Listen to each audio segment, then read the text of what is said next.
Welcome to the deep dive. We're here to take a really practical stack of ideas and build you a blueprint you can actually use.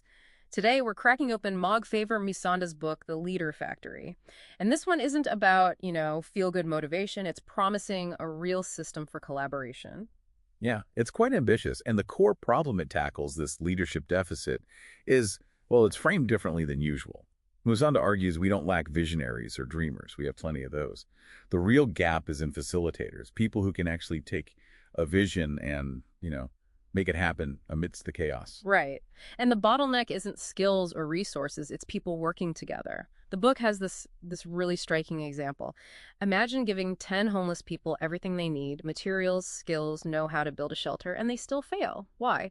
Because, and this is the quote, they just could not work together. Exactly. That collaborative friction just stops everything cold. And, well, the only way through that friction, according to the book, is systematic diagnosis. Which brings us to the core idea, the task framework. It's presented as the world's first diagnostic framework specifically for this kind of friction in teams. Okay, diagnosis. Before we get into the TASK letters themselves, there's a foundational rule you mentioned, Cornerstone 3. What's that about? It's deceptively simple, but really powerful. Yeah. Diagnose, never complain. Complaining feels like you're doing something, but it's low effort, right? It doesn't lead anywhere. Diagnosis actually turns that fuzzy frustration into a concrete problem you can tackle. So it shifts the mindset entirely. It does, and it's key to see task as a framework, not just a tool. A tool, like, say, a specific project management app, helps with a task. A framework changes how you fundamentally think about the whole situation. It helps you generate new solutions. I like that. Framework, not tool. And the benefit is, if you diagnose the situation like a time conflict, you stop pointing fingers at who is messing up. Exactly right. Yeah. It takes the personal blame out, reduces defensiveness immediately. Creates neutral ground. Precisely. Okay, so let's use that neutral ground. If we're diagnosing collaborative friction, what are the 4 things we're looking for? What does TASK actually stand for? Okay, so T is for time. But here's the twist. When someone says, I don't have time, the real issue isn't the clock running out. It's almost always a priority clash.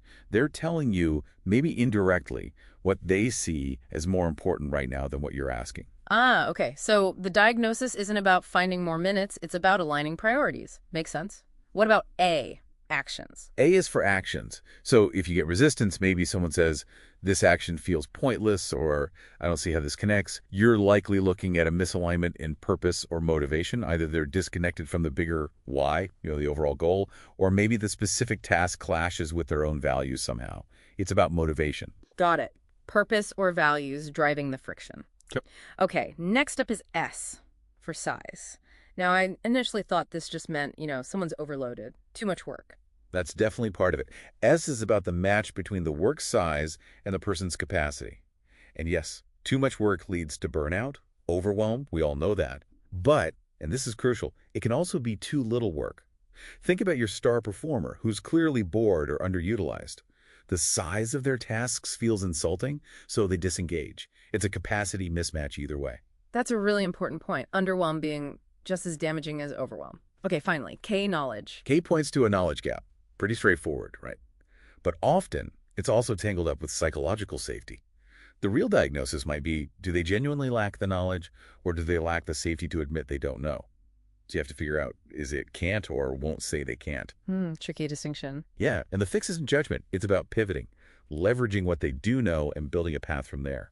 Okay, so pulling this together, the task framework lets you take those really frustrating, vague feelings about working with someone or on a team and turn them into something specific. You stop complaining, which gets you nowhere, and start diagnosing. Is this really a time issue, an action misalignment, size mismatch, or a knowledge gap? Exactly. And this is where it gets really practical for you listening. When your team culture shifts, right? When people stop saying, working with Dave is impossible, and start asking, okay, is this friction with Dave a time priority issue or maybe a knowledge safety thing? That shift is the transition. You move from just, blaming each other to actually collaborating on solving the real blocker.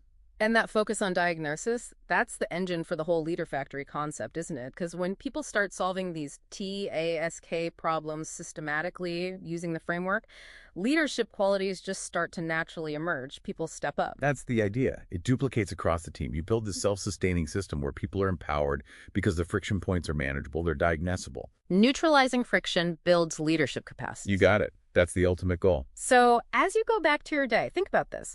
What's one recurring frustration or complaint you hear or maybe feel within your team? Could that vague friction actually be masking a specific T, A, S, or K problem? Maybe a priority clash disguised as not enough time. What one small step could start diagnosing that? Something to chew on.